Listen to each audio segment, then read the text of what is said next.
वाराणसी शहर के पॉश इलाके में रहने वाली शिवानी घर से अपनी स्कूटी लेकर निकली थी। उसने घर पर बताया था, मैं अपनी सहेलियों के साथ भोलेनाथ के दर्शन करने काशी जा रही हूँ। लेकिन क्या वह सच में वहीं जा रही थी? घर से निकलते समय वह अपने सारे गहने पहने हुई थी। जब वह 3 दिन के बाद भी नहीं लौटी तो पति राहुल ने उसका फोन मिलाया, लेकिन शिवानी का फोन स्विच्ड ऑफ मिला। राहुल ने इस बारे में शिवानी की सहेलियों से बात की तो उन्होंने बताया, वह तो काशी गई ही नहीं थी। हमें तो उसके काशी जाने की कोई जानकारी भी नहीं है। शिवानी की सहेलियों से यह सुनकर परिवार के लोग परेशान हो गए। जिस दिन वह घर से निकली थी उस दिन उसने सारे गहने पहने हुए थे। अब तो चिंता और भी बढ़ गई। आखिर शिवानी गई कहां?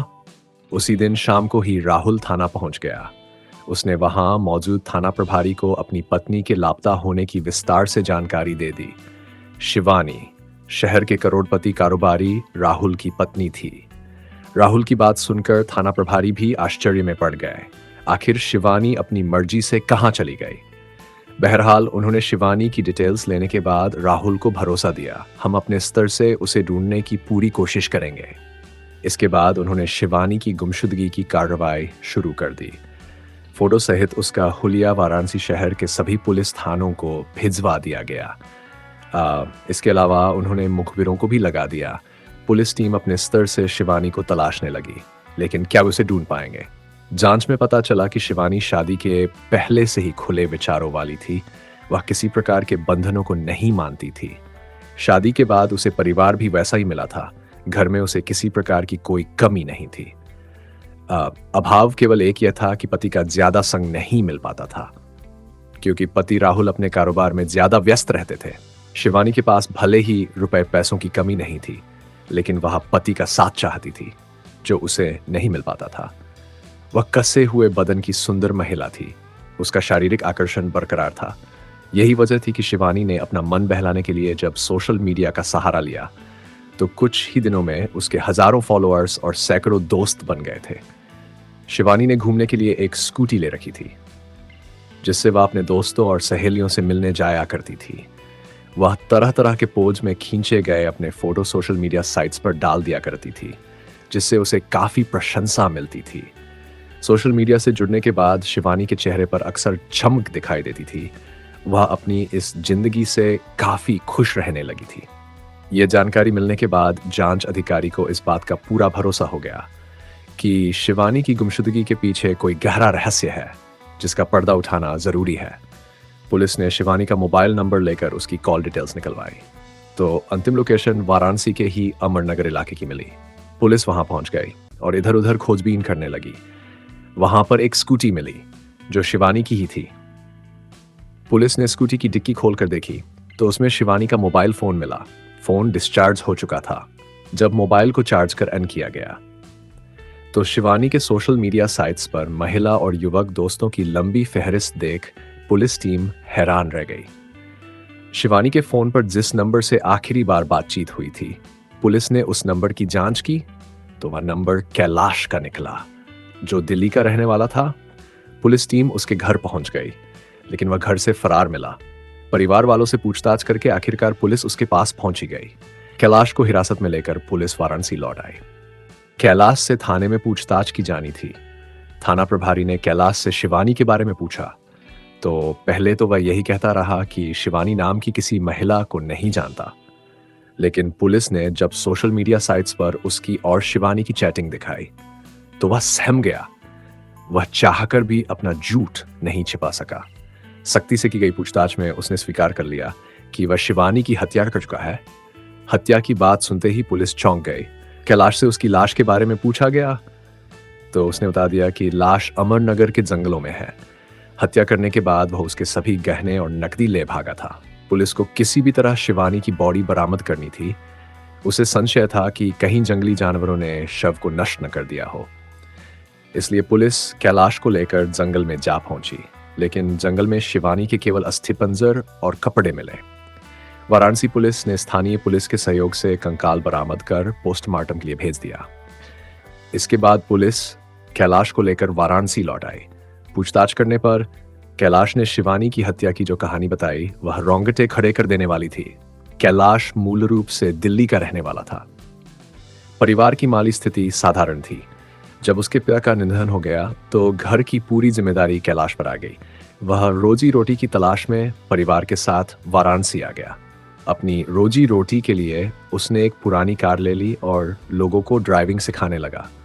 उसके पास ड्राइविंग सीखने के लिए ज्यादातर महिलाएं आती थीं। व्यवहार कुशल होने के नाते अधिकतर महिलाएं उसके प्रभाव में आ जाती थीं। धीरे धीरे वे उसकी अच्छी दोस्त बन जाती थीं। वह उनसे सोशल मीडिया साइट्स के माध्यम से चैटिंग किया करता था, लेकिन इसका असर उसके व्यवसाय पर पड़ने लगा था। ये बात जब उसकी पत्नी को मालूम हुई तो उसने उसे आड़े हाथों ले लिया। विवाद इतना बड़ा कि स्थिति बेकाबू हो गई। आखिरकार मजबूर होकर उसे अपना कार ड्राइविंग का धंधा बंद करना पड़ा। इसके बाद उसे परिवार चलाने के लिए कोई काम तो करना ही था। उसने अपने जान पहचान वालों और दोस्तों से ब्याज पर पैसे लेकर एक टी स्टॉल शुरू कर दिया। स्टॉल पर वह बीड़ी सिगरेट भी बेचता था, लेकिन पूरा दिन खपाने के बाद भी इस काम में कोई खास आमदनी नहीं हो पाती थी। घर का खर्च भी बमुश्किल चलता था। ऐसे में कर्ज उतारना भी मुश्किल हो गया। नतीजा करते 22 लाख के करीब पहुंच गया। वह हर वक्त इसी चिंता में डूबा रहता कि आखिर ये कर्ज कैसे उतारे। कैलाश सोशल साइट्स पर हमेशा एक्टिव रहता था। एक दिन उसकी नजर शिवानी के प्रोफाइल पर पड़ी और बस वह उसे देखते ही मोहित हो गया। बिना एक पल गंवाए उसने फ्रेंड रिक्वेस्ट भेज दी और कमाल देखिए, शिवानी ने भी कैलाश का फोटो देखते ही उसकी रिक्वेस्ट स्वीकार कर ली।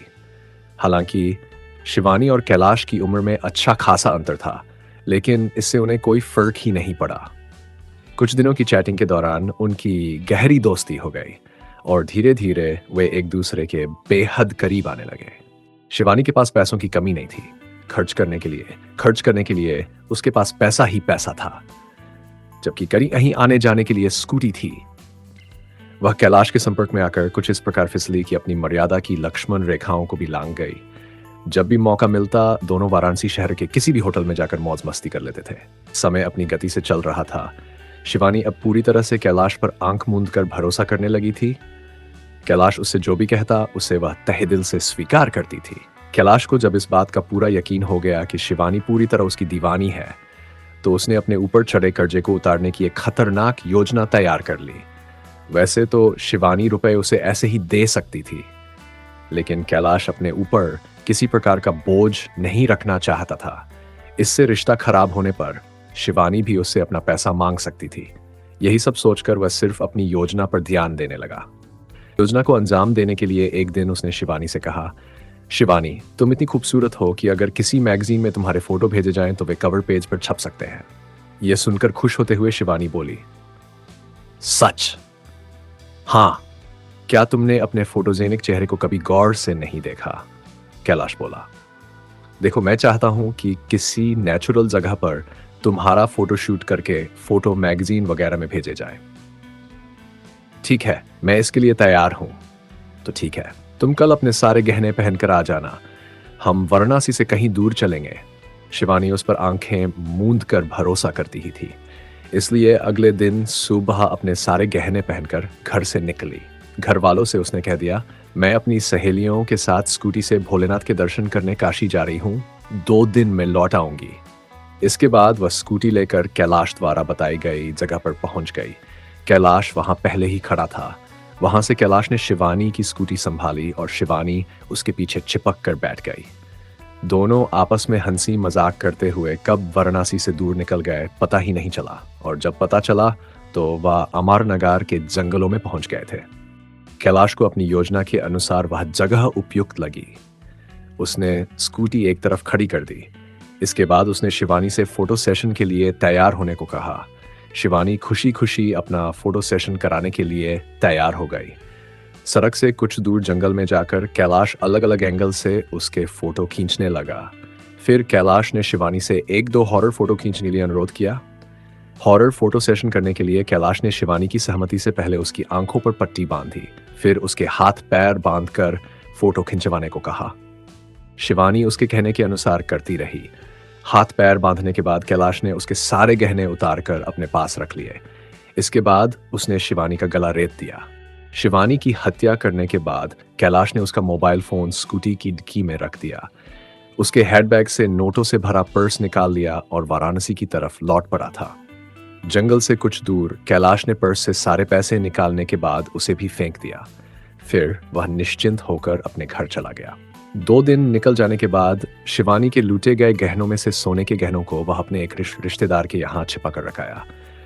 बाकी बचे गहनों को ज्वेलर्स के यहाँ बेचकर अपना कर्ज उतार दिया। इतना करने के बाद वह वाराणसी शहर को छोड़कर दिल्ली निकल गया। कैलाश से विस्तार से पूछताछ करने के बाद पुलिस ने उसकी निशानदेही पर हत्या में इस्तेमाल चाकू और शिवानी के गहने बरामद कर लिए।